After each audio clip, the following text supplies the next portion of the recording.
Listen to all. Today I am going to explain chapter number 7 sound. So first thing is what is a sound? Sound एक energy है form है energy की.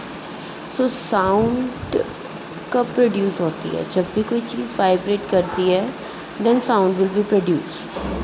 And the one thing more बेटा, sound mainly are of two types. आप कह सकते हो कि it will be an audible sound and second is the inaudible sound. Audible sound वो है जो हम लोग सुन सकते हैं. Inaudible are of two types. One is a infrasonic, second is a ultrasonic. Infrasonic वो साउंड है जिसकी जो लिमिट है it's will be less than 20 hertz. Hertz is the unit of frequency.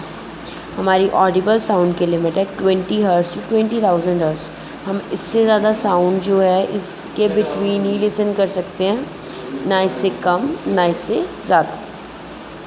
So next one is कि जो sound more than 20,000 है it's ultrasonic sound. Your next one is कि sound की जो टाइप्स है.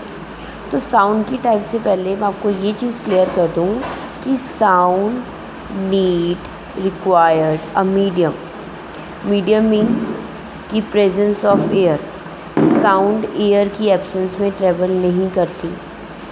If we compare the sound with light, so light will be travel in the absence of air, but sound cannot. So first point is sound always travel in the presence of medium, means in the presence of air. So second one कि sound always travel in the form of waves. So first things I will draw the flow chart. एक मैंने flow chart बनाया है easily आपको समझाने के लिए. First thing is a mechanical wave. Mechanical waves means when the particles vibrate like a kinetic to potential and so on. So mechanical energy are of two types. One is a longitudinal, second is a transverse. Longitudinal की बात करूँ सबसे पहले तो longitudinal further दो parts में divided है. One is the compression and second is the rarefaction.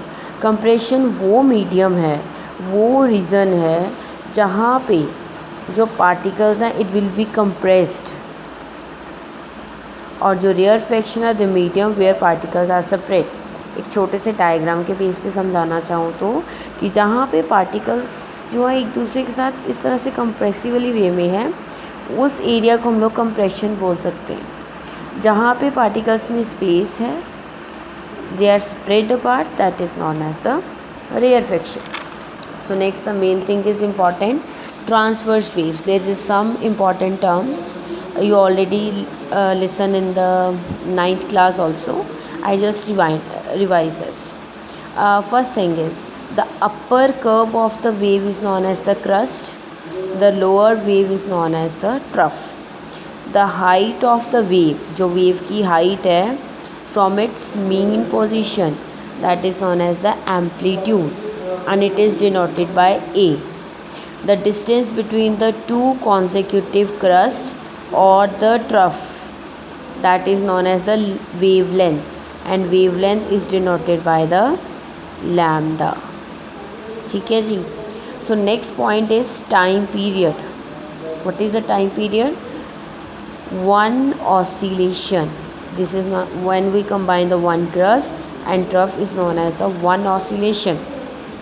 So time taken to complete the one oscillation. एक ऑसिलेशन को पूरा करने में जितना टाइम लगता है that is known as the time period and it is denoted by T. And second thing is the frequency. The number of oscillations complete in 1 second. अगर मैं यहाँ पे काउंट करूँ तो कितनी ऑसिलेशंस है? 1 2 3 and 4. So the frequency is 4 hertz. जितनी oscillations होंगी 1 सेकेंड के अंदर that is known as the frequency. Number of oscillations complete in 1 second is known as frequency and it is denoted by small F. So ऐसा unit of frequency is hertz. So इसको मैं एक simple से आपको example के base पे बताऊंगी कि how the frequency and time both are time period both are related. तो मैंने क्या किया, दो वेव्स ली. एक में फ्रिक्वेंसी है 2, मतलब ऑसिलेशंस 2 हैं, एक में ऑसिलेशंस है 4। अगर आपको बोला जाए what is the cost of 4 pens, तो आप क्या करोगे, पहले 1 पेन की कॉस्ट निकालोगे। मतलब कहने का कि आपको बोला जाए कि 4 पेन जो है वो 20 रुपीज़ के आए हैं, ठीक है। So what is the cost of 1 pen, तो आप क्या करोगे, 20 को 4 के साथ डिवाइड करोगे। सिमिलरली हेयर 2 ऑसिलेशंस 1 सेकेंड में हैं, तो 1 ऑसिलेशन कितने में होगी, 1/2, that is 0.5। So see here 4 oscillations 1 second में है, तो 1 ऑसिलेशन कितने में हुई, 1/4, 2.2 और 0.2।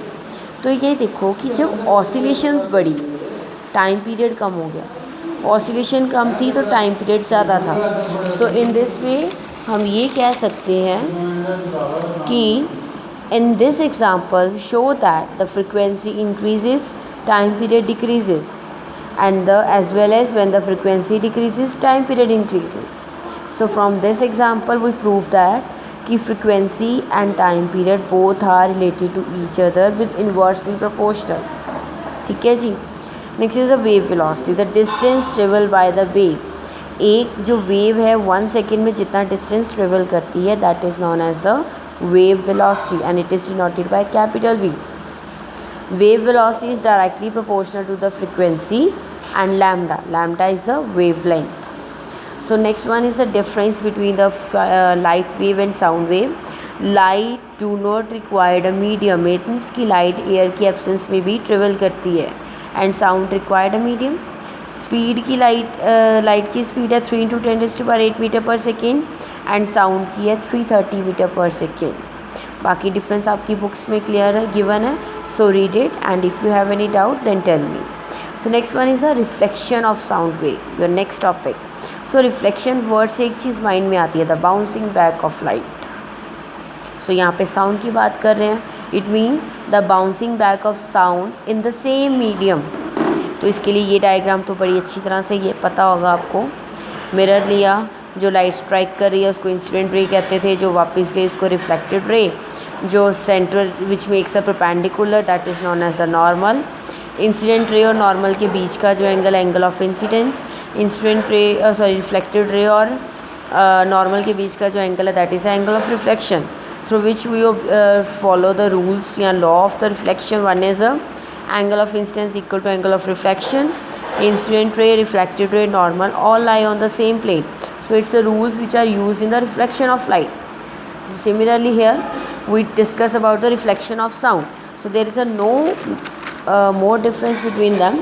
The difference is that the return of the sound, the bouncing back of sound wave on striking on the surface, किसी भी surface के साथ, like a wall, metal sheet, किसी भी चीज़ के साथ टकराने के बाद जब साउंड वापस आती है, that is known as the reflection of sound.